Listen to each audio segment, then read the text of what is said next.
کیونکہ یہ دین نبی پاک علیہ السلام لائے، اللہ تبارک و تعالیٰ نے رسول اللہ کو عطا فرمایا، تو اس پر اللہ کا قرآن ارشاد فرماتا ہے وَمَن يُشَاقِقِ الرَّسُولَ مِن بَعْدِ مَا تَبَيَّنَ لَهُ الْهُدَىٰ وَيَبْتَغِ غَيْرَ سَبِيلِ الْمُؤْمِنِينَ نُوَلِّهِ مَا تَوَلَّىٰ وَنُصْلِهِ جَهَنَّمَ وَسَاءَتْ مَصِيرًا۔ فرمایا ہر انسان خسارے میں ہے اور سرمایہ عمر کو برباد کرنے والا ہے، سوائے ان لوگوں کے جنہوں نے اپنے دلوں کو نور تصدیق و ایمان سے منور کر لیا اور اپنے ظاہر و باطن کو اعمال صالح اور اخلاق حسنہ سے مزین کر دیا۔ تو فرمایا کہ اصل نبی علیہ السلام کی غلامی، نبی کریم علیہ السلام کی اتباع اور آقا علیہ السلام کا پیار، یہی کامیاب زندگی ہے کہ آقا علیہ السلام کے اخلاق حسنہ کو اور سنت نبی علیہ السلام کو اور نبی صلی اللہ علیہ وسلم کی سیرت اور تعلیمات رسول اللہ کو سمجھ کر اپنایا جائے، عمل کیا جائے۔ اس سے ہٹ کر حدیث بھی گواہ ہے، قرآن بھی گواہ ہے، اللہ فرماتا ہے ان الانسان لفی خسر الا الذین آمنوا وعملوا الصالحات، یقینی طور پر عام طور پر انسان گھاٹے اور خسارے میں ہے۔ کب تک گھاٹے میں ہے؟ جب تک وہ اس کے علاوہ اللہ تبارک و تعالیٰ کی راہ، نبی پاک کے دین اور اعمال صالحہ سے ہٹ کر جب تک وہ کہیں اور اپنا سکون تلاش کرتا ہے، سیر و سیاحت میں، مال و منال میں، تو اسی طرح کھانے پینے میں اور مختلف معاملات میں وہ اپنا سکون تلاش کرتا ہے، تو فرمایا وہ گھاٹے میں، خسارے میں ہے۔ کب تک گھاٹے میں ہے انسان؟ ان الانسان لفی خسر، ہر بندہ گھاٹے اور خسارے میں، نقصان میں ہے، مگر فائدے میں کون ہے؟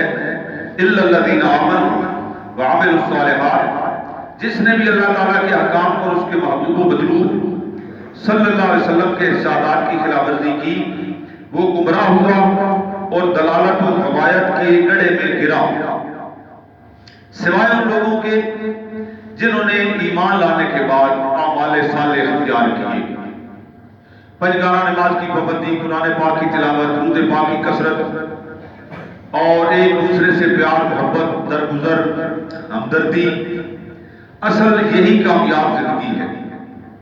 تو فرمایا وَمَن يَعْصِ اللَّهَ وَرَسُولَهُ فَقَدْ غَوَىٰ، جو اللہ اور اللہ کے رسول کی نافرمانی کرتا ہے وہ گمراہ ہوتا ہے، وہ ناکام اور نقصان اور گھاٹے میں چلا جاتا ہے۔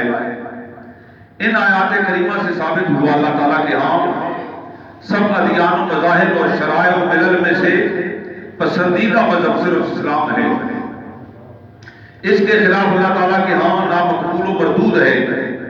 اس مذہب کو اپنانے سے ہی دنیا و آخرت کی بہتریاں اور بھلائیاں حاصل ہو سکتی ہیں، اس سے اعراض و روگردانی دنیا و آخرت میں ذلت و رسوائی، خیبت و خسران کا موجب ہے۔ لہذا فرمایا کہ اسلام فقط ایک مسلک اور مذہب نہیں بلکہ خیر کثیر اور کوثر ہے، اور ہم نے آپ کو یہ خیر کثیر عطا فرمایا۔ نبی علیہ السلام کو اسلام بھی خیر کثیر، یعنی اس کا ہر پہلو، ہر زمانہ، ہر طریقہ، ہر دور، ہر علاقے میں، ہر دور میں، ہر زمانے میں یہ مکمل ضابطہ حیات ہے اور اسی میں فلاح و کامیابی ہے۔ تو حدیث پاک میں نبی اکرم صلی اللہ علیہ وسلم کا ارشاد گرامی ہے، فرمایا عن ابن عمر رضی اللہ تعالیٰ عنہما قال قال رسول اللہ صلی اللہ علیہ وسلم بنی الاسلام علی خمس شہادت ان لا الہ الا اللہ وان محمد رسول اللہ واقام الصلاۃ وایتاء الزکوٰۃ والحج وصوم رمضان۔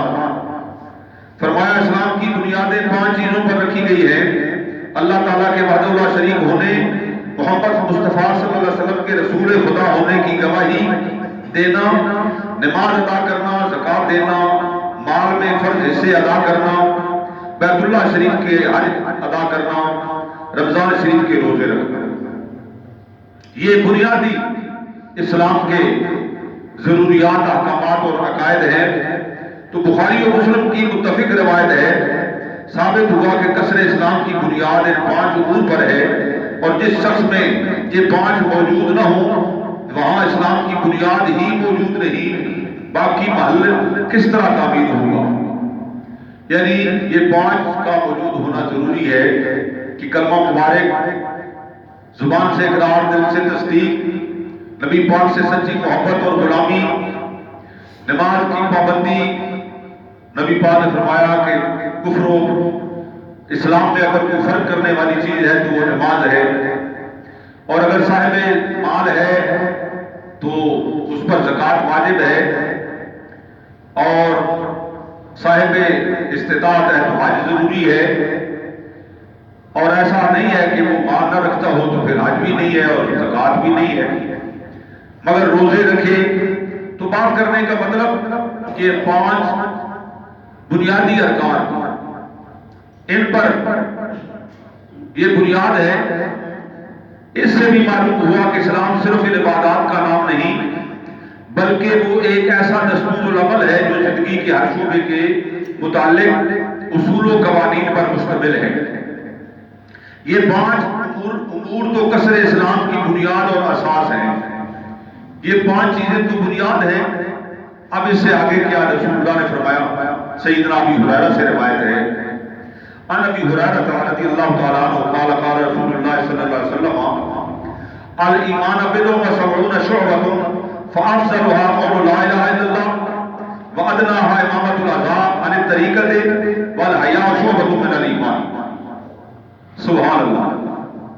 نبی کریم رسول اللہ علیہ السلام کا ارشاد گرامی ہے کہ 5 چیزوں پر اسلام کی بنیاد تو ہے، مگر آگے اس کی شرح ہو رہی ہے۔ سیدنا ابی ہریرہ روایت فرماتے ہیں، خاتم الانبیاء علیہ السلام نے فرمایا ایمان و اسلام کے 70 سے بھی زیادہ شعبے ہیں۔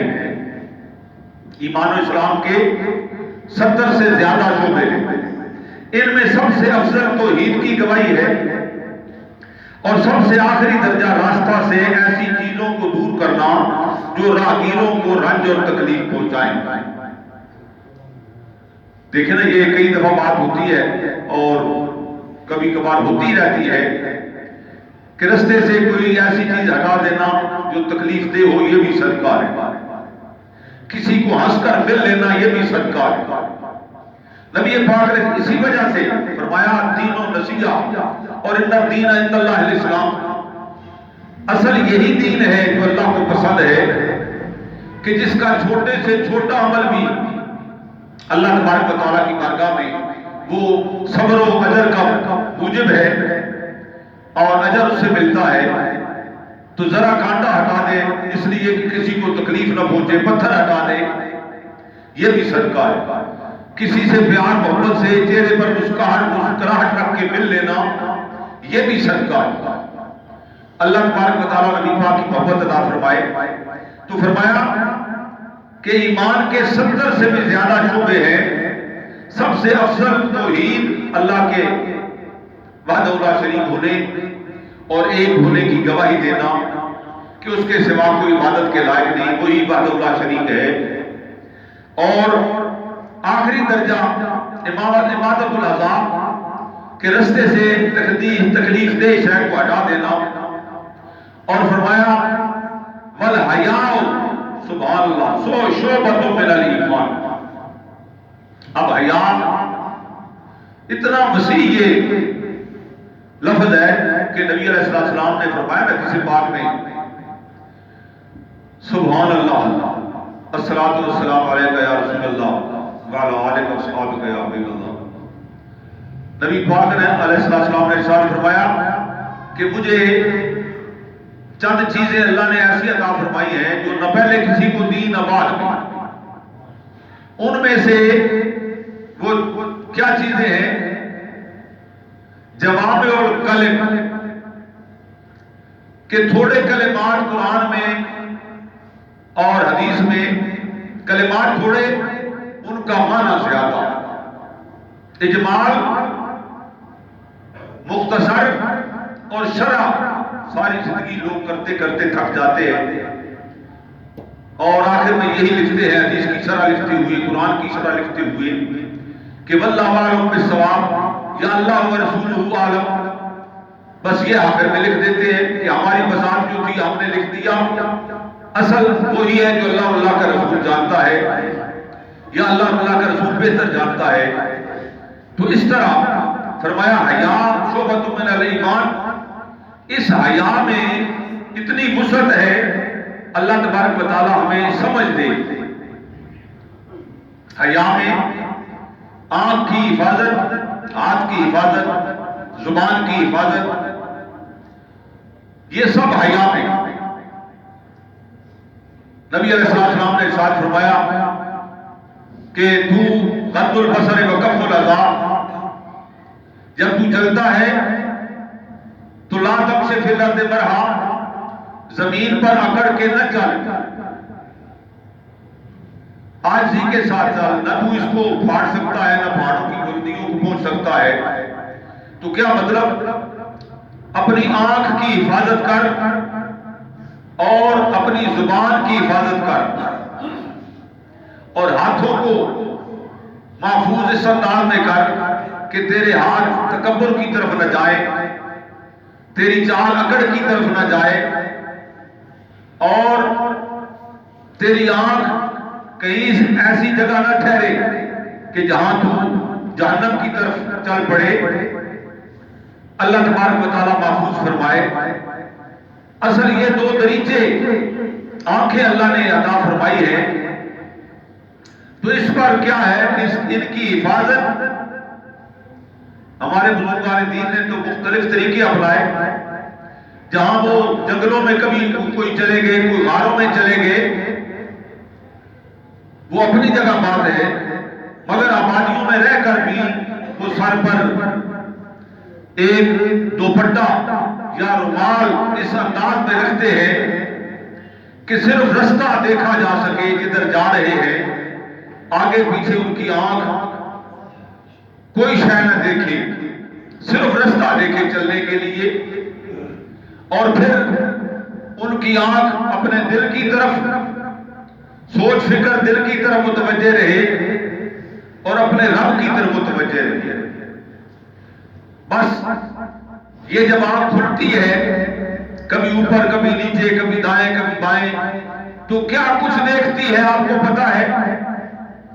اب دیکھتی ہے تو وہ دماغ میں جاتا ہے، جو دماغ میں جاتا ہے وہ دل میں اترتا ہے. تو یہ سارے معاملات آنکھ کے ہیں. آنکھ کی حفاظت بہت ضروری ہے، اور یہ سب سے بڑا حیا ہے. اور نبی پاک نے فرمایا الحیا شعبۃ من الایمان، یہ عظیم جو شعبہ ایمان کا ہے وہ حیا ہے. بیٹی کو بیٹی کی نظر سے دیکھنا، بیٹی کی عمر کی بیٹی لڑکی ہے اس کو بیٹی کی نظر سے دیکھنا، بہن کی عمر کی ہے تو اس کو بہن کی نظر سے دیکھنا، ماں کی عمر کی ہے تو اس کی ماں کی نظر سے دیکھنا، یہی اصل آنکھ کا حیا، آنکھ کا پردہ.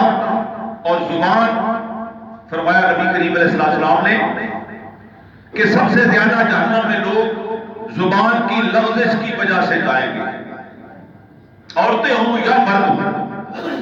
جو آج ہم کسی بات کسی طرح بھی اس پر غور نہیں کرتے، بغیر سوچے سمجھے بیٹھتے ہیں، ملتے ہیں، نہیں سوچتے کیا بات کر رہے ہیں، کس لیے کر رہے ہیں، کیوں کر رہے ہیں، کسی کی کا گلہ کر رہے ہیں، غیبت کر رہے ہیں، یا کسی کو تکلیف دے رہے ہیں، نہیں سوچتے. تو بہر صورت زبان کی حفاظت، نبی پاک نے فرمایا سب سے زیادہ لوگ جہنم میں زبان کی لغزش کی وجہ سے جائیں گے. زبان کی لغزش آپ کے سامنے ہے کہ ہم کسی کا دل دکھاتے ہوئے نہیں گھبراتے. کیا کچھ کہہ دیتے ہیں بڑے کو چھوٹے کو. تو مطلب بات کرنے کا کہ نبی کریم علیہ السلام کی تعلیمات میں زبان کی حفاظت، اور اس جو منہ میں اللہ نے یہ چھوٹا سا گوشت کا ٹکڑا رکھا ہے، اس کی حفاظت جس نے کر لی تو فرمایا اللہ تبارک و تعالیٰ کے حضور وہ کامیاب ہو گیا۔ اب اس کی حفاظت آپ خود سوچیں کہ ہم نے کیسے کرنی ہے۔ کوشش یہی ہونی چاہیے کہ ضرورت کی بات کریں، جائز بات کریں، ضرورت کی بات کریں، فضولیات سے بچیں اور اللہ کا ذکر کریں۔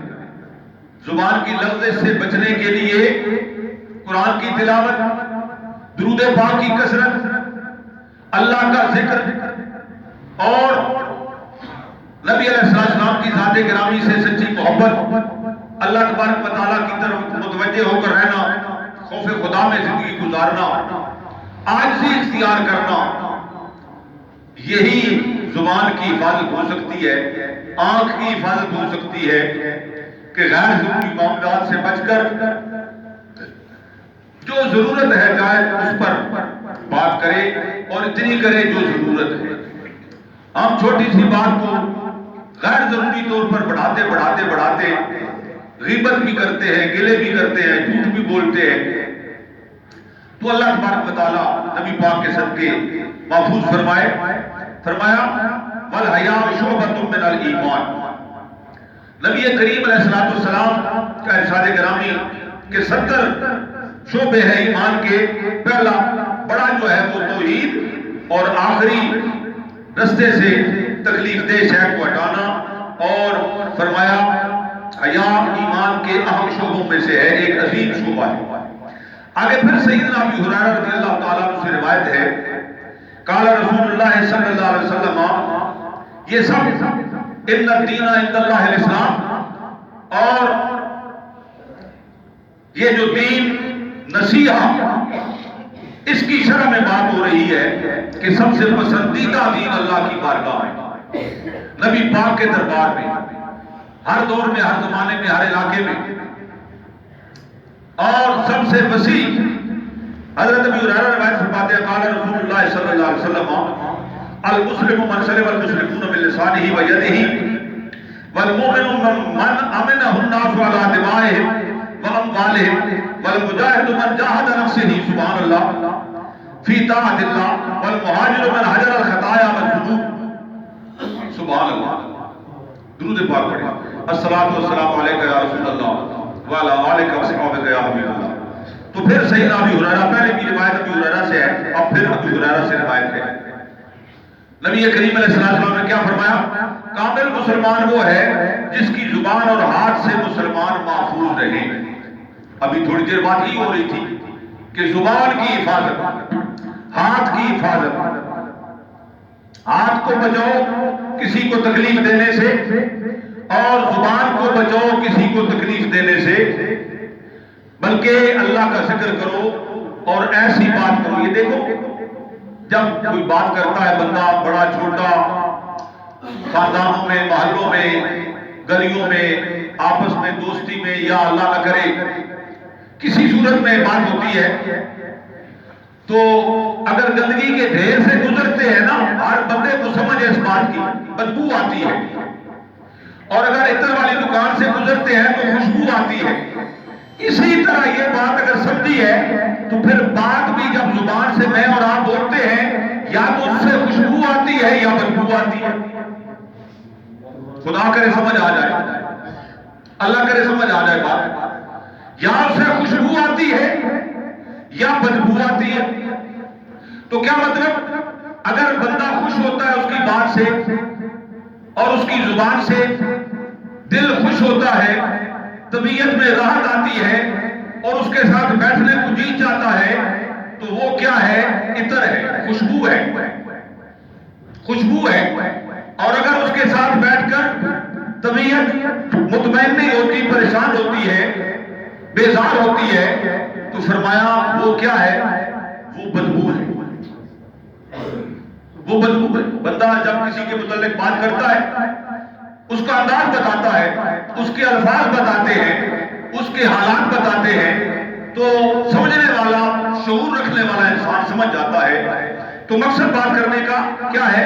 کامل مسلمان وہ ہے جس کی زبان اور ہاتھ سے مسلمان محفوظ رہے، اور کامل مومن وہ ہے جس سے لوگ اپنے اموال اور خون میں مامون اور پرامن رہے. یعنی کسی کا خون بہانے سے، مال لوٹنے سے، سبحان اللہ، اس وقت حالات دیکھ لیں آپ کہ ہم 1 روپیہ بھی اپنا بچانے کے لیے کسی کو کتنے نقصان دے کر بھی بچا لیتے ہیں، اور اپنے مفادات کے لیے پتہ نہیں کیا کچھ کر دیتے ہیں.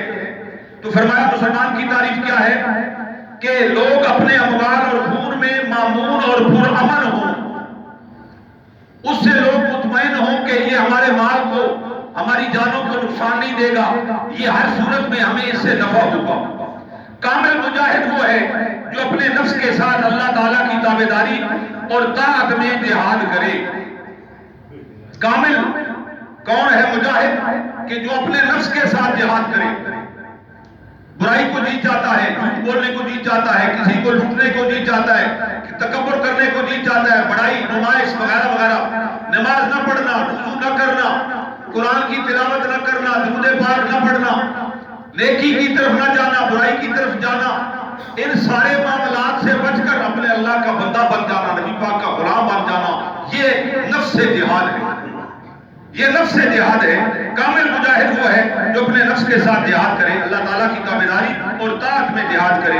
اور کامل مہاجر وہ ہے جو اپنی خواہشات نفسانیہ، گناہوں، خطاکاریوں کو ترک کر دے. یہ مہاجر ہے جو گناہوں سے دور ہو جائے، اور جو مجاہد ہے وہ اپنے نفس سے جہاد کرے. اللہ تبارک و تعالیٰ نبی پاک کے صدقے، رسول اللہ کے اعلیٰ ترین دین، اللہ کے اعلیٰ ترین اسلام پر ہمیں سمجھ کر عمل کرنے کی توفیق دے، سنت ادا کرنا.